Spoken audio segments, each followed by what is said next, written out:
ඊට පස්සේ අපි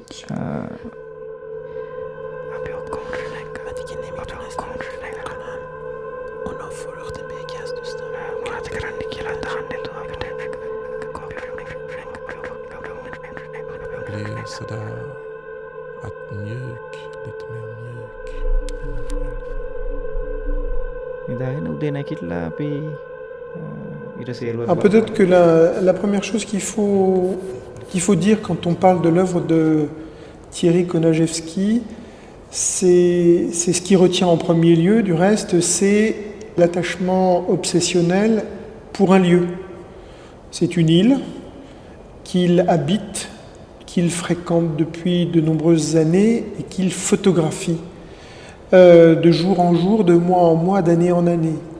Cette tentative limite de description obsessionnelle d'un lieu, cette façon d'arpenter ce lieu fermé du reste, c'est déjà quelque chose qui le rapproche d'un Robinson, bien sûr, isolé, seul, solitaire, mais aussi d'un auteur.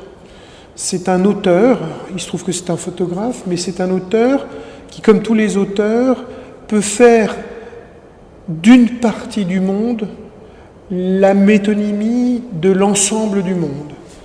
Et ce qui est frappant, en fait, dans ce travail d'arpenteur, parce que c'est le travail d'un marcheur avant d'être celui d'un photographe, eh bien c'est cette dimension presque méditative, contemplative d'un lieu, d'un espace. Il me fait penser à cet égard à la pratique des anciens lettrés japonais qui, à partir des petits jardins miniatures qu'ils pouvaient contempler à travers cette réduction du monde, l'intégralité du monde.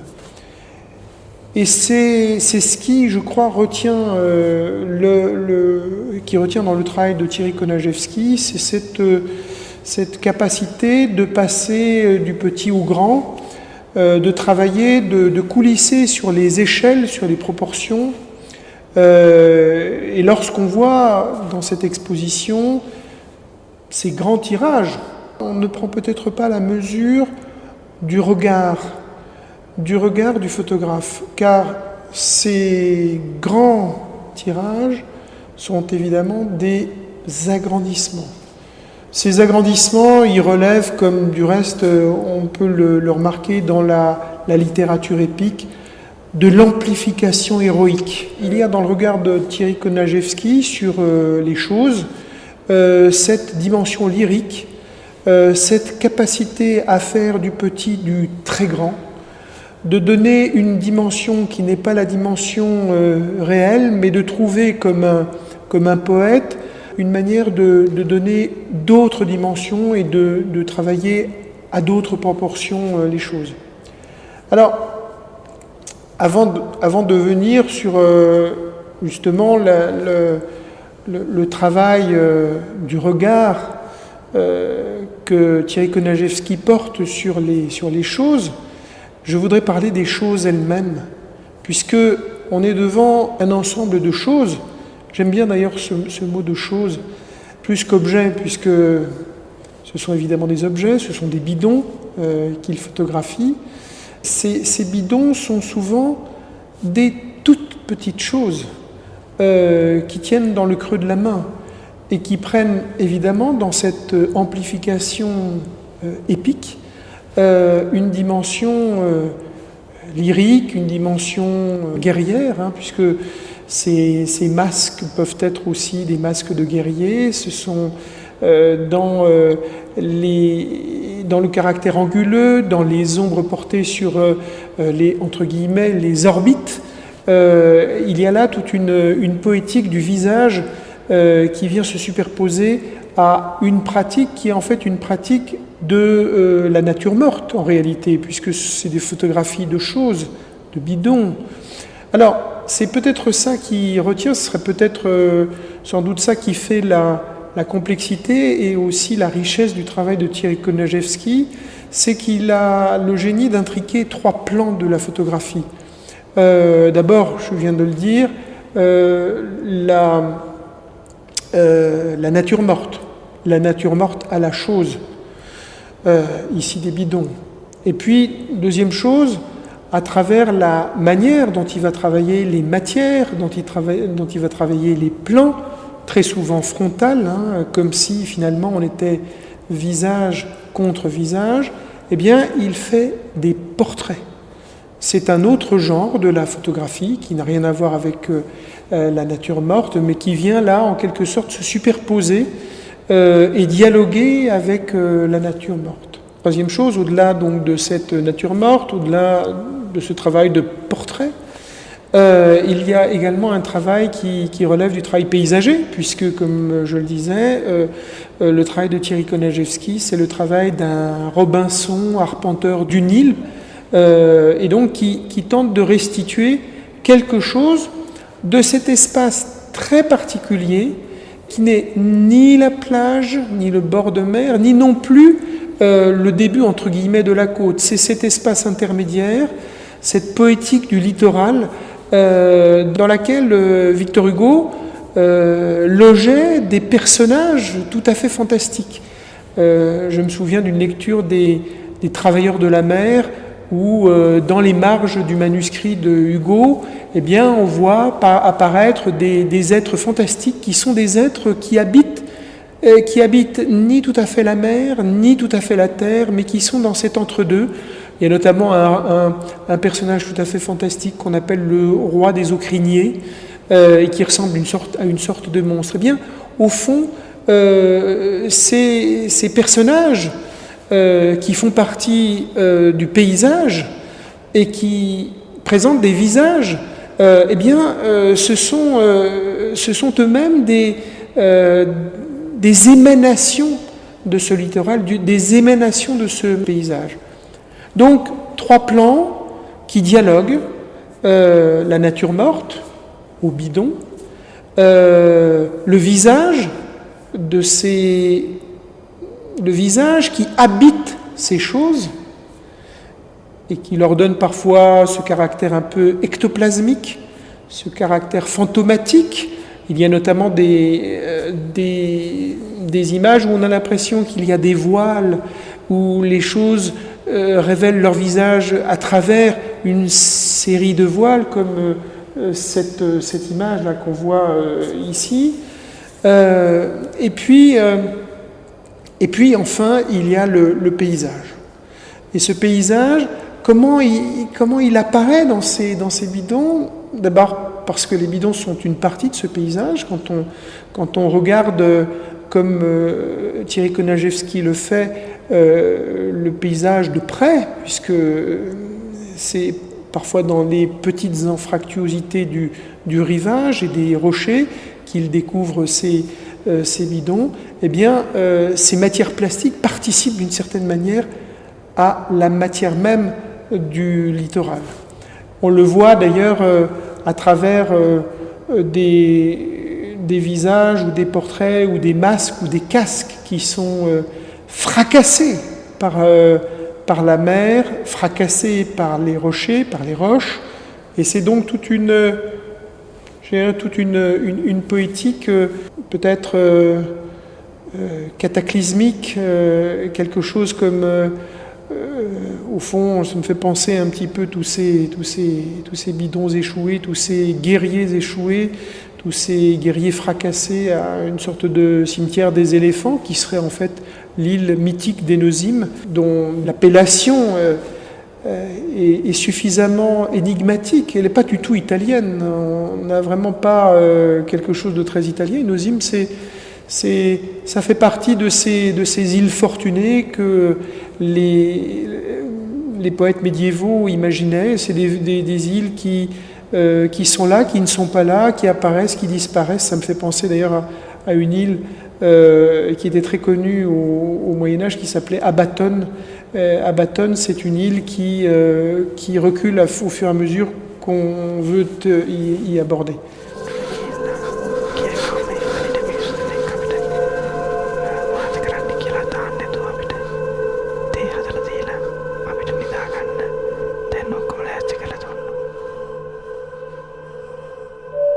Alors pourquoi l'œuvre de Thierry Konajewski est émouvante. Où trouver la source de cette émotion? La source de cette émotion, elle est peut-être dans le regard lui-même. Le regard du photographe sur ces choses, et puis le regard auquel il invite le visiteur sur ces choses. Qu'est-ce qui nous émeut, nous humains? Qu'est-ce qui est plus émouvant que le visage d'un autre humain? D'une certaine manière, nous nous définissons, c'est le philosophe Lévinas qui en parle le mieux, mais nous nous définissons par les visages. Notre manière d'être au monde, c'est de se présenter à l'autre dans une nudité fondamentale qui est celle du visage humain. Le visage animal est couvert de poils. Le visage animal, il n'a pas de cou, la tête est dans le corps, alors que les millions d'années d'évolution de l'être humain ont fait que la tête est sortie, le visage est sorti, comme s'il appelait, comme il était déjà un appel à l'autre humain, et un appel, une présentation qui est une sorte de risque de sortie de soi devant l'autre. Et là, nous sommes, nous, et le photographe et lui, face à des visages dont la peau est faite, bien sûr, d'un matériau particulier, puisque ce sont des peaux de plastique, hein. Mais le regard du photographe, c'est le regard d'une projection anthropocentrique. Le regard de ce photographe, c'est le regard d'un photographe qui projette le visage sur la matière des choses. Ces bidons sont en quelque sorte des écrans où peut-être cette volonté de rencontrer les autres, cette volonté d'aller à la découverte du visage des autres, eh bien, prend forme malgré le plastique, prend forme malgré les accidents qui ont déformé, fracassé, cassé, troué ce plastique, malgré parfois la forme étonnante, étrange et peut-être lointaine du visage que présentent ces bidons, eh bien c'est quand même le visage de l'homme qu'on retrouve. Il y a là, au fond, comme Bachelard dirait, c'est une rêverie autour des choses et de la matière, mais c'est exactement ça. C'est-à-dire lorsqu'on est enfant et qu'on regarde les nuages, eh bien, tout d'un coup, on voit des visages, on voit des formes qui apparaissent. Eh bien, Thierry Konajewski, avec ses bidons, a cette même démarche de rêverie sur les choses, cette rêverie qui fait apparaître dans les formes, qui fait apparaître dans les matières, qui fait apparaître dans les surfaces des yeux, un nez, une bouche, souvent une bouche d'ombre, dirait Victor Hugo, des yeux qui sont des yeux évidés, des yeux qui n'ont plus que les orbites. C'est la raison pour laquelle ce travail a aussi quelque chose d'un peu funèbre. C'est probablement, je le disais tout à l'heure, mais un cimetière de ces âmes qui ont fini finalement qui ont fini de voyager, qui ont fini le parcours de leur vie, qui sont arrivés et qui ont trouvé en quelque sorte leur repos. Dans ces visages, dans ces formes anthropomorphiques, il y a plusieurs choses.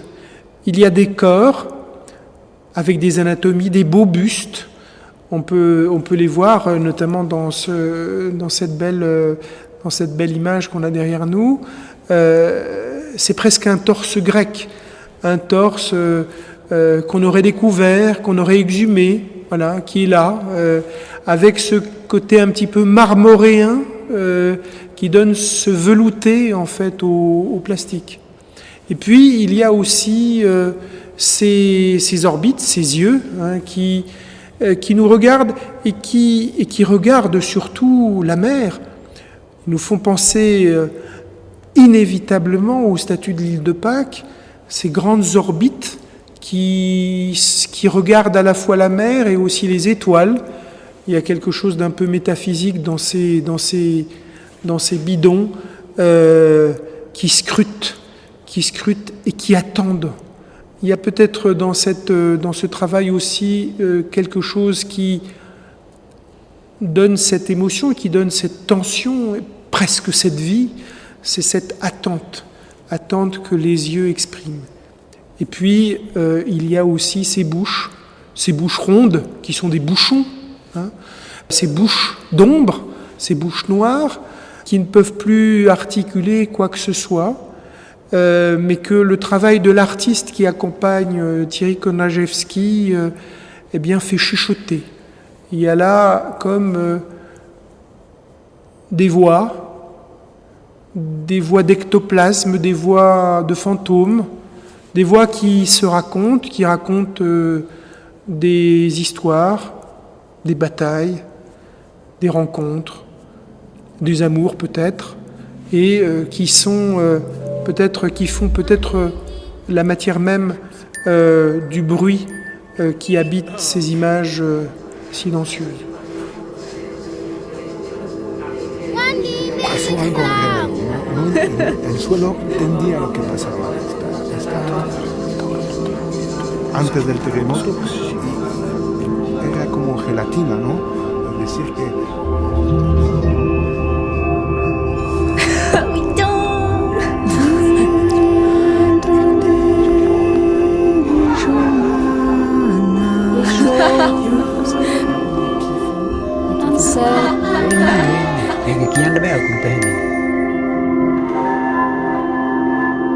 කියන්න පාලි භාෂාවෙන් තියෙන අපිට පොඩ්ඩක්